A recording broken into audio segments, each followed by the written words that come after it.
There are whispers of 7 books said to contain hidden spells, not the spells of sorcerers, but the spells of soul, not the kind that bend reality through incantation, but the kind that awaken the divine law already written within you. Each book does not rest on a shelf. It rests in your life, in the choices you make, in the words you speak, in the thoughts you repeat when no one hears you. For life itself is a library, and every moment is a page written by the pen of your mind. The first book is the Book of Awakening Attitude. It is the foundation of all the others, because before a man can master the world, he must first master the weather within his own heart. Attitude is not something you put on like clothing. It is the atmosphere your soul breathes. It colors everything you touch, everything you see, everything you call possible.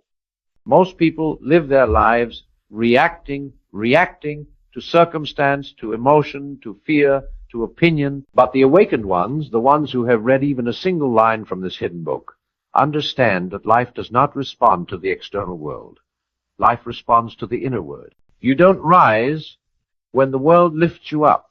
You rise when you decide that gravity no longer defines you. Every morning, the book of attitude opens itself before you, invisible, yet real. Its first line greets you when your eyes first meet the light. Who will you be today? It does not ask what will happen to you, but who you will become in the face of whatever happens. Because the true spell is not in changing events. It is in changing the energy you bring to them. A poor man with gratitude carries more light than a rich man with resentment. A broken soul who still believes in tomorrow is already wealthier than a king trapped in his own arrogance. Attitude determines altitude. It is the compass that points you either toward despair or toward destiny. And here lies the first hidden spell. Perception creates power. When you bless what you have, it multiplies. When you curse it, it withers. The soil of your life responds not to the weather outside, but to the words inside. You are the gardener, and your mind is the seed. Sow bitterness, and the harvest will be thorns. Sow thankfulness, and even the stones will bloom. Every trial you face is not an obstacle. It is a mirror. It shows you what still controls you, what you still fear, what you still cling to. When life tests you, it is not to punish you, but to prepare you. It is polishing your edges, teaching you strength, disguised as struggle. You are not being broken, you are being built. There is a power in understanding that attitude is not passive. It is not pretending everything is fine. It is not smiling through pain while dying inside. True attitude is spiritual warfare.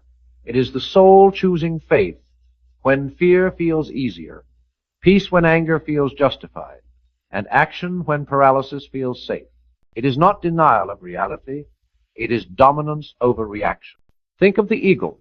Storms that send other birds fleeing to shelter are the same winds the eagle uses to ascend.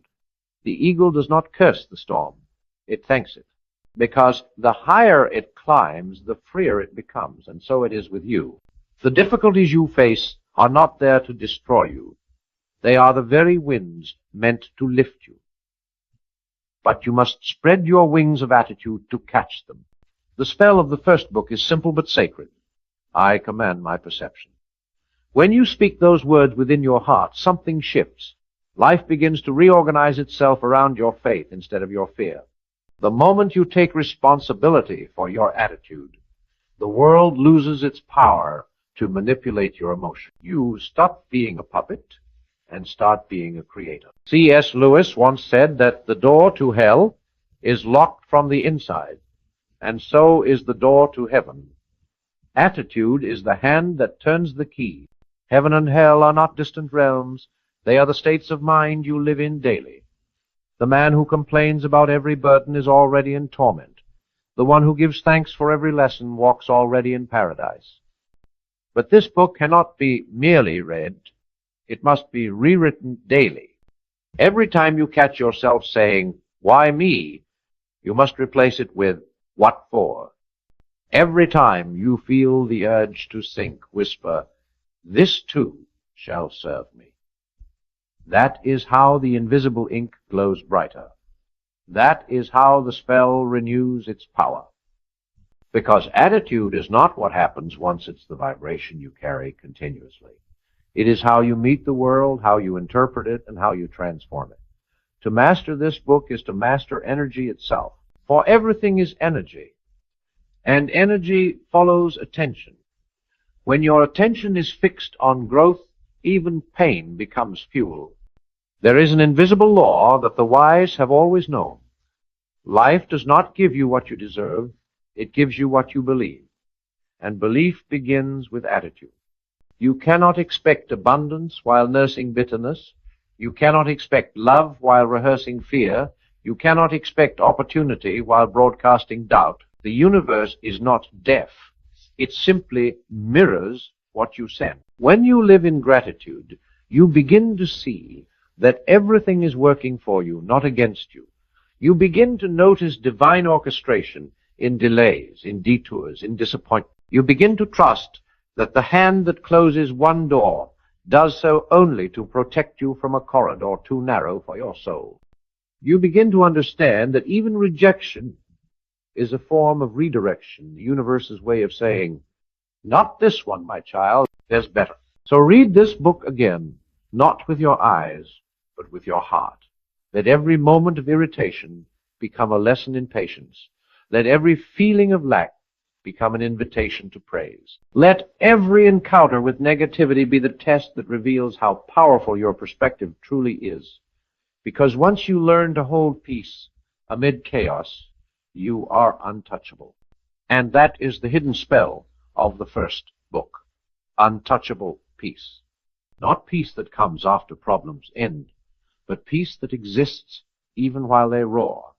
That peace is the mark of one who has remembered their authorship, who knows that no storm can rewrite the sky. When you live this truth long enough, you will notice something miraculous, that life bends toward you differently. People respond differently.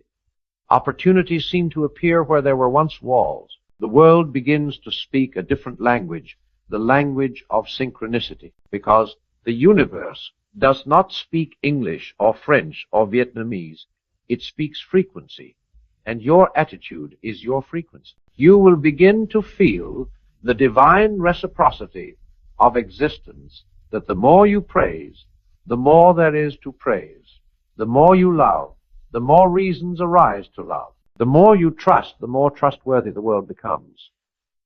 This is not magic, it is mathematics of the soul. The poor man who blesses his small beginnings is already building a kingdom. The rich man who despises his blessings is already collapsing his throne. For heaven and hell, again, are not places, they are postures.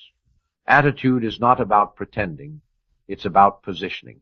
And when you finally understand that every emotion is a teacher, every hardship a hidden scroll, every morning a sacred invitation, you will have read the first book completely. Its final line reads, "To see rightly is to live rightly." Aye, and when you live rightly, not perfectly, but consciously, gratefully, courageously, you begin to write the next book automatically. Because the moment you awaken your attitude, imagination rises to meet it.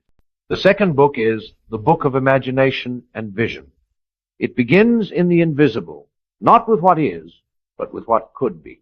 It is the book that teaches the sacred art of inner sight, the power of seeing before the world agrees. Because every great act, every invention, every revolution began as a whisper in the imagination of one person who refused to let the unseen stay unseen. The first spark of the airplane was not in the sky, but in the mind of man. The first symphony was not in the concert hall, but in the silence of the composer's spirit. The first empire was not in stone, but in vision. Everything begins twice, once in imagination and once in manifestation. Most people mistake imagination for fantasy, something for children, something soft and harmless. But those who have read the second hidden book know that imagination is not child's play. It is creation's laboratory. It is the workshop of the divine, the place where God and man co-author destiny. C.S. Lewis once said that imagination is the organ of meaning, and he was right. Through imagination, you do not escape reality. You rewrite it. You do not ignore life. You re-envision its possibilities. Imagination is a mirror held up to faith. If you can see it within, it means it already exists in some form, waiting for your agreement. But here lies the test. Most people do not imagine truth. They imagine fear. They imagine failure. They imagine loss, rejection, humiliation. They rehearse defeat so vividly that the universe assumes that's the play they wish to perform. The spell of imagination works either way. It will bring you what you repeatedly see, whether glory or grief. The wise ones understand this and guard their inner theater with discipline. They do not allow the projector of their mind to run horror films when life grows dark. They choose their vision deliberately, directing their thoughts as an artist directs a masterpiece. For to imagine consistently is to cast reality's blueprint. You are not at the mercy of fate. You are the architect of the invisible. To read this book deeply is to remember that all matter is obedient to mind. The seed becomes the tree because it imagines itself so. The river finds the sea because it cannot forget its origin. And you will become what you continuously see yourself as. Whether king or beggar, saint or cynic, the image you hold becomes the script you live. The hidden spell of the second book is, as within, so without. Those 4 words form the bridge between heaven and earth. When you understand them, you stop chasing and start creating. You stop pleading and start perceiving. You stop asking for signs and start becoming one. Because vision is not seeing with eyes, it is seeing with faith. But faith must be fed daily. You cannot expect miracles to obey a malnourished imagination. Feed your mind with greatness, with stories of resilience, with visions of who you are becoming. Walk through your day not as you are, but as the version of you already fulfilled. Speak from the mountain, not from the valley. Act from victory, not from vacancy. That is how you train your vision to lead and your fear to follow. Some will call it delusion. Let them. The same people who mocked Noah for building the ark under clear skies will be the first to knock when the flood arrives. The visionary is always misunderstood until the vision manifests. Hold your imagination sacred, for it is not fantasy, it is foretelling. You must become ruthless about protecting your mental images. Guard your inner world as if it were the vault of eternity, because it is. The words you allow, the media you consume, the people you surround yourself with, all of it is ink. They write on the walls of your imagination whether you know it or not. Do not let anyone else hold the pen to your destiny. Think of it. Every hero of history was once a madman of vision. Columbus saw a world beyond the horizon. Edison saw light in the dark. The Wright brothers saw wings on men. Martin Luther King Jr. saw equality in a divided land. They saw what was invisible, held it as real, and the world eventually surrendered. That is the law of vision. The outer must obey the inner.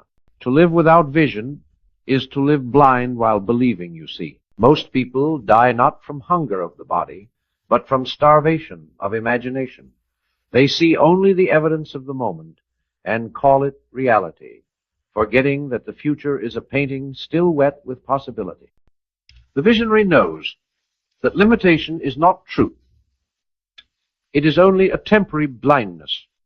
The book of imagination teaches that you are the brush, the paint, and the canvas. You are not a spectator of creation. You are the artist of it. Every thought is a stroke. Every feeling is color. Every belief defines the shape of your masterpiece. And if you do not like what you have painted so far, you need not despair. You need only pick up the brush again, for imagination forgives instantly. It waits patiently for your decision to dream again. There is a divine mercy in imagination. It never punishes you for your past vision. It simply invites a new one. That is grace. That is rebirth. Every time you imagine yourself renewed, the universe begins to conspire in quiet agreement. Life rearranges its furniture to accommodate the picture you hold most faithfully. You are not commanding it, you are harmonizing with it. The greatest prison on earth is the belief that you are powerless to change.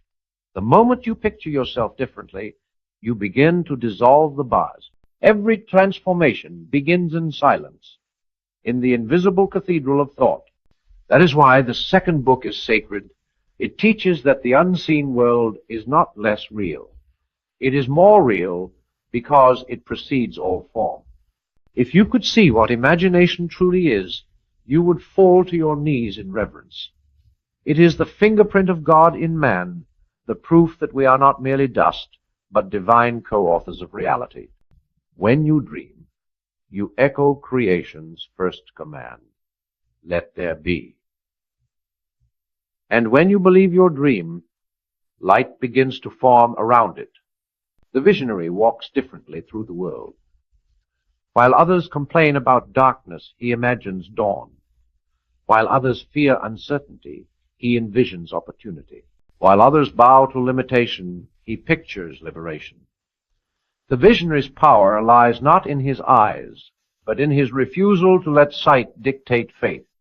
Close your eyes for a moment and imagine your richest life not in luxury, but in fulfillment. Feel it until it vibrates beneath your skin. That is prayer in its purest form, not words, but embodiment. The universe does not respond to requests. It responds to resonance. You must become the thing you seek before it can recognize you as kin. And when you hold that vision faithfully enough, the world bends to your vibration. Doors open where there were none, paths clear where there were jungles. Helpers appear in divine timing. This is not coincidence, it is correspondence. You have synchronized your soul with your destiny. But the second book also carries a warning imagination. Once awakened, must be guided. For if you fill it with fear, fear will multiply. If you feed it with doubt, doubt will bloom like weeds. You must cultivate your vision like a garden, prune your thoughts, plant your faith, water your purpose daily. Neglect it, and the wilderness of worry will reclaim your peace. The hidden spell of this book is, what I see inwardly, I will one day hold outwardly. Speak it not as a wish, but as a decree. Because you are not waiting for life to change, you are watching the harvest of your inner weather. And when you master this, when you hold a vision so vividly that it breathes, you will discover that imagination is not only about pictures, it is about permission.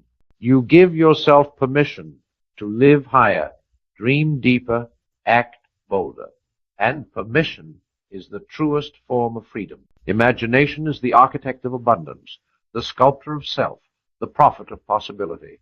But without discipline, it becomes idle dreaming. That is why the next book, the third hidden spell, rises naturally from this one, like structure from inspiration. For vision without structure dissolves. The fire of imagination needs the vessel of self-discipline to hold its flame. The third book is the book of self-discipline and dominion. It is not a book many open willingly, because within its pages lies a mirror that demands honesty not about what you want, but about what you are willing to endure to have it. Every man claims he wants greatness, but few are ready for the silence, the solitude, the sacrifice that greatness demands. Self-discipline is the bridge between potential and power. It is the quiet strength that holds your imagination in form, the spine of all creation. Without it, even the grandest vision collapses into dust. This book begins where most turn away the moment you must act, when comfort calls you backward. For discipline is not the suppression of desire. It is the alignment of desire. It is choosing what you want most over what you want now. It is the sacred rebellion against the animal impulse of ease, and it is through this rebellion that you rediscover your dominion. To read this book is to enter a furnace. It burns away excuses, laziness, and self-pity until only truth remains. You will face yourself in every line, your habits, your fears, your patterns. It will strip you bare, but in doing so, it will reveal the gold hidden beneath your hesitation. For you are not meant to be ruled by appetite, but to rule over it. Dominion is not dominance over others. It is mastery of self. Every sunrise whispers a choice: yield to chaos or command your day. Most people drift, prisoners of momentum, victims of distraction. They live reactive lives, their time traded for triviality. But those who have read this book know that each day is a kingdom, and discipline is the crown. You cannot govern what you will not measure, cannot command what you refuse to confront. The world bends to the focus. Discipline is the invisible architecture of freedom. The lazy think it chains them, but it is their laziness that enslaves them. The disciplined appear bound, yet they move through life unhindered. For while others are dragged by whim, they walk by will. That is, the paradox control gives you liberty. The man who cannot say no to himself will be ruled by everything else: lust, comfort, distraction, doubt. There is an ancient power in restraint. Every time you deny yourself the temporary for the eternal, you forge strength. Every temptation resisted becomes stored energy, converted into clarity, into drive, into mastery. You become a storm-tamed, a fire-focused, a force-refined. That is dominion, not over circumstance, but over response. The hidden spell of the third book reads, I command my habits, and thus I command my destiny. Habits are rituals of belief. What you do daily declares who you think you are. The man who wakes early declares, my time is sacred. The woman who trains her mind and body declares, I am worth discipline. Each repetition carves identity deeper into your soul. You do not rise to the level of your dreams. You fall to the level of your discipline. And discipline is not cold. It is love in its most serious form. It is the love of your higher self saying, I will not abandon you to mediocrity. It is the soul parenting the flesh, whispering, I know you are tired, but we are going anyway. It is not punishment. It is protection. It shields you from regret, from chaos, from the slow decay of wasted potential. Those who live without discipline live in fragments.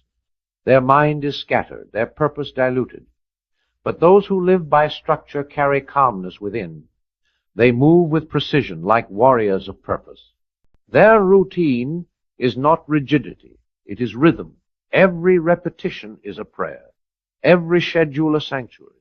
To master self-discipline is to master time, and time once mastered becomes wealth. Because wealth is not just money, it is the power to direct your days toward meaning. Every act of consistency compounds into destiny. You may not see it yet, but discipline is the slow magic of permanence. The oak does not rush its growth, it strengthens in silence. The world worships talent, but talent without discipline is tragedy. The gifted often fall to ruin, not because they lacked opportunity, but because they lacked obedience to their own greatness. The disciplined man, though less gifted, surpasses the genius who cannot govern his impulse. Discipline outlasts brilliance. And so this book teaches you that greatness is not in what you achieve, but in what you overcome. The first battle is always inward. Laziness is a whisper. Fear is a whisper.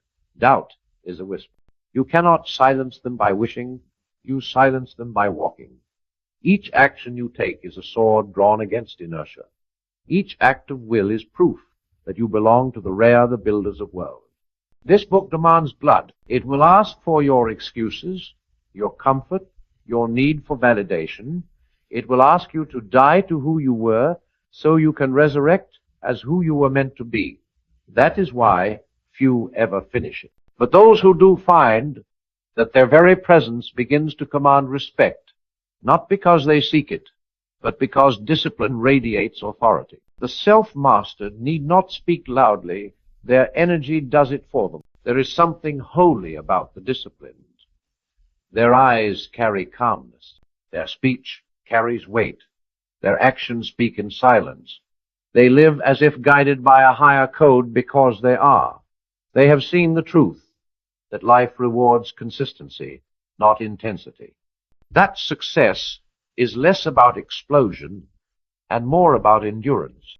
The book of self-discipline and dominion teaches you to become your own ruler, to set your throne upon principle, not pleasure, to govern your days with devotion, not emotion, to measure your worth not by mood, but by movement. When you live this way, even the heavens take notice. The universe loves the consistent. It trusts those who show up, even when unseen. This is how mountains are moved, not in leaps, but in inches. The man who does a little every day will outlast the man who waits for the perfect day. For perfection is a form of procrastination disguised as purity. The disciplined do not wait. They work. And their work becomes their worship. When you finally understand this, you will stop negotiating with your lesser self. You will rise without debate, act without delay, persist without permission. You will stop being inspired by others and become inspiration itself. For discipline is contagious. It awakens greatness in those who witness it. And here the third book begins to merge with the fourth, because once you have harnessed discipline, you are ready for power. Power not of dominance, but of decision. Power not over people, but over purpose. The next hidden spell, the Book of Faith and Inner Authority, reveals how self-discipline graduates into spiritual command, how the man who controls himself begins to command reality itself. The fourth book is the Book of Faith and Inner Authority. It begins with silence, not the silence of absence, but the silence of command. Because true faith does not shout. It does not beg. It does not chase. It knows. And what it knows becomes law. Faith is not optimism. It is not hoping things will turn out well. Faith is the substance that bends reality toward its own conviction. It is the quiet authority of the soul that says, "This is so," and the universe, having no choice, rearranges itself to agree. Most people confuse faith with waiting. They say they believe, but what they mean is they hope. They wait for proof. They ask for signs. They plead for permission. But faith waits for nothing. It commands the unseen to appear. It walks as if the road already exists, and by walking makes the road appear. This book reveals a secret older than religion itself. You are the operant power. You are not a beggar before the throne of fate. You are the throne. What you decree inwardly becomes flesh outwardly. The weak man prays to an external God to save him from his storms. The awakened man realizes God has been speaking through his own voice all along. Faith is divine inheritance, not divine charity. Every word you speak, every thought you hold with conviction, sends ripples through creation. The world around you is a mirror of the world within you. This is why the fearful live in fear, the doubters live in doubt, and the faithful live in manifestation. It is not luck, it is law. To read this book is to feel a sacred electricity awaken in your blood. You begin to see that there was never any distance between you and the divine. That heaven was not a place, but a frequency, a state of being that can be entered at will. When your mind aligns with certainty, the impossible bends. The mountains move, not because you begged them to, but because you've remembered you built them. The hidden spell of this book is, I am the cause. Those 4 words are the beginning of sovereignty. When you take full ownership of your creation, you end victimhood forever. You stop asking, "Why is this happening to me?" and begin to ask, "What in me has chosen this?" That question, though heavy, will unlock worlds. Because when you own your creation, you can change it. Faith is not fragile. It does not flinch when facts disagree. It knows facts are only the footprints of old beliefs. Change your belief, and the facts must follow. This is the law of assumption, the same truth Neville Goddard whispered to sleeping generations. Imagine boldly, feel it as real, and persist until the world bows. But faith must be felt, not forced. The man who repeats affirmations with doubt in his heart performs dead rituals. The woman who feels her vision as already complete moves mountains in silence. Faith is not repetition. It is realization. It is not the effort of the mind, but the certainty of the soul. The most dangerous thing you can ever do is doubt yourself, because the moment you doubt, you dethrone your own divinity. You surrender command to circumstance. You place the crown of your authority on the head of fear. And fear, being a loyal servant but a terrible master, will rule you until you reclaim your throne. To live in faith is to walk in alignment with the divine laws of creation, to speak as if it is done, to act as if it is finished, to love as if it cannot fail. This is not arrogance, it is spiritual memory. The same life that spoke galaxies into existence still speaks through you. You are not separate from power, you are its voice made flesh. But power requires purity of intention. The man who uses faith for selfish gain poisons his own source. For faith, rooted in greed, corrodes itself. True faith is creation through love, love of truth, love of growth, love of purpose. When you create in love, what you build will outlive you. When you create in fear, what you build will bury you. Faith transforms discipline into dominion. The one who believes does not hesitate, and the one who does not hesitate becomes unstoppable. This is the unseen advantage of the faithful. Their energy moves before their feet do. They become magnets for momentum.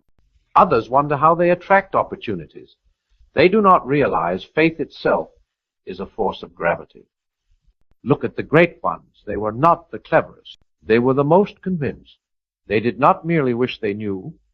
Even when their world called them mad, they stood unshaken. For the faithful are never fighting the world. They are forming it. Their conviction sculpts circumstance the way the wind shapes dunes patiently, invisibly, inevitably. The book of faith and inner authority also teaches you something terrifying and liberating. You will always prove yourself right. If you believe life is hard, you will find evidence everywhere. If you believe people cannot be trusted, you will meet the untrustworthy. But if you believe you are guided, protected, destined, then every detour becomes divine. Faith does not change the world. It changes the way the world mirrors you. When you finally grasp this, you stop worshiping probability and start honoring possibility. You stop asking if something can happen and start deciding that it must. That is the difference between wishers and creators. The wisher waits for stars to align. The creator realizes he is made of the same material as the stars. And yet, faith without surrender is arrogance. True authority is not loud. It is luminous. It glows with calm assurance, not with noise. The moment you try to control outcomes, you lose the flow. The moment you rest in trust, outcomes obey. Because the power that moves worlds does not need your panic, it needs your participation. The wise know this dance. They act with certainty, then release with peace. They do not chase, they magnetize. They do not force, they flow. They live from the end in consciousness, and the end in time finds them. This is not mysticism, it is mechanics of creation. Faith does not mean denial of reality. It means dominion over it. When the outer world contradicts your inner knowing, you do not collapse. You smile. Because you have read ahead, you know how this story ends. The spell of faith does not erase the storm. It gives you wings to rise above it. And this book teaches you something else. Faith is contagious. When you walk in unshakable certainty, others feel safer around you. You become a lighthouse in a world addicted to doubt. Your calm becomes their compass. That is how faith becomes leadership, by example, not explanation. There is a sentence that echoes through every page of this book. As you command, so it becomes. Speak not as one asking, but as one remembering. For every declaration of faith is a seed, and when planted in conviction, watered by gratitude, and guarded by discipline, it must bear fruit. When the fourth book takes root within you, you begin to feel something strange. Time itself starts to serve you. Delays turn into preparation. Obstacles turn into guidance. You begin to sense the divine choreography beneath coincidence. You realize that nothing is against you because everything is you unfolding. This is the level of consciousness where miracles become natural, not because you are special, but because you are surrendered. You no longer create from desperation, but from delight. You trust that what you desire desires you too. And this trust becomes your resting pulse. Faith, when mastered, transforms the human into the divine participant of creation. You cease to be a student of life and become a co-author. Your words carry weight. Your presence carries proof. You do not need to convince, you simply exist in conviction. And so, naturally, the next book opens itself, the book of purpose and calling. Because once you have awakened faith and inner authority, you are ready to answer the most sacred question of all. Now that I know who I am, why am I here? The fifth book is the book of purpose and calling. It does not speak in thunder. It whispers.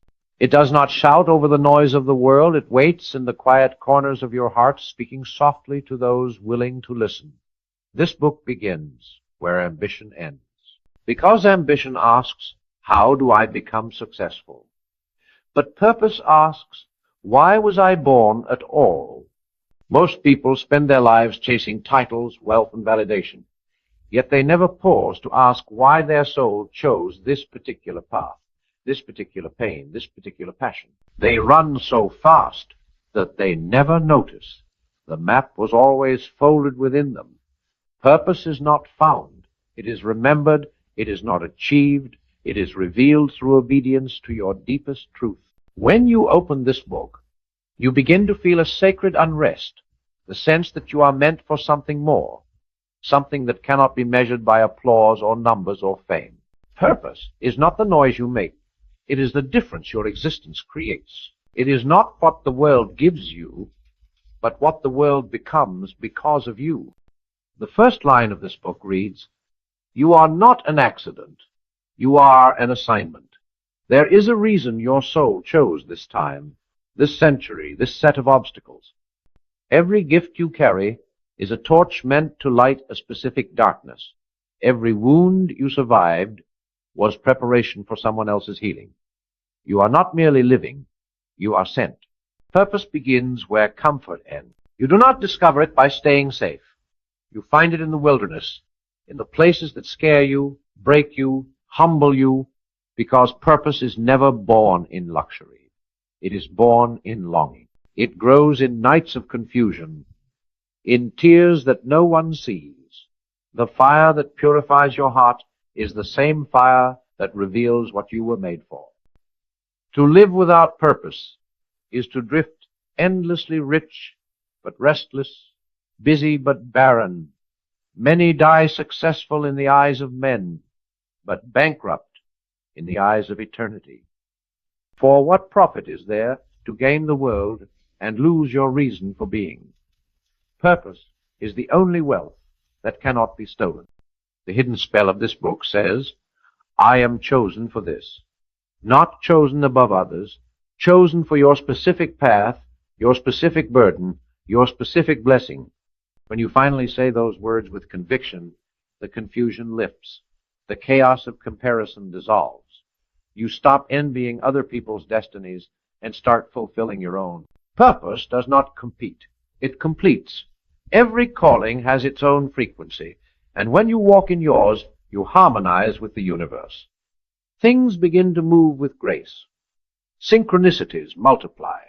Even setbacks feel sacred, because you understand they are sculpting your strength. And yet purpose is demanding. It will not settle for your half-hearted attention. It will wake you at 3 a.m. whispering, get up, they need you. It will burn away the things that distract you. It will test your loyalty to truth over comfort, to meaning over money, to legacy over likes. But if you endure its fire, it will refine you into a vessel of divine utility. Purpose is not about being the best. It is about being necessary. The ocean does not compete with the river. The sun does not compare its shine to the stars. Each fulfills its design, and the whole universe sings in balance. So it is with you. You are one note in an eternal symphony. Play your note faithfully, and heaven will handle the harmony. There is a sacred power in knowing what you are called to do. The man who knows his mission cannot be manipulated. The woman who knows her purpose cannot be possessed. They are anchored, immovable. They do not beg for belonging because they already belong to meaning. The world will try to distract you. It will tempt you with applause, convenience, shortcuts. But those who walk with purpose know that ease is rarely aligned with evolution. The purpose-driven do not seek validation. They seek alignment. They do not ask what feels good. They ask what feels true. Purpose reveals itself through service. When you stop asking, what can I get? And start asking, what can I give? You begin to hear the voice of calling. Because purpose is not about self-glorification. It is about participation in something eternal. The greatest among us are not those who ruled, but those who serve. But service does not mean submission. It means expression. To serve is to give what only you can give: your vision, your art, your voice, your compassion, your fire. You are the only edition of yourself the universe will ever print. To hide your gift is to withhold a page from the book of existence. This book also teaches that purpose evolves. It changes shape as you grow.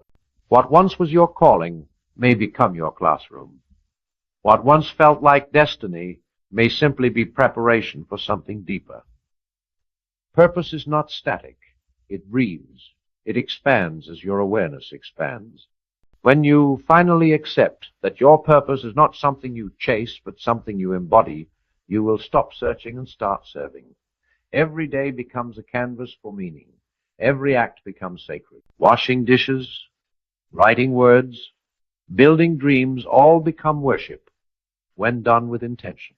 Purpose gives suffering meaning. It turns pain into power, loss into legacy. When you realize that your scars are part of your mission, you stop hiding them. You use them as proof that healing is real.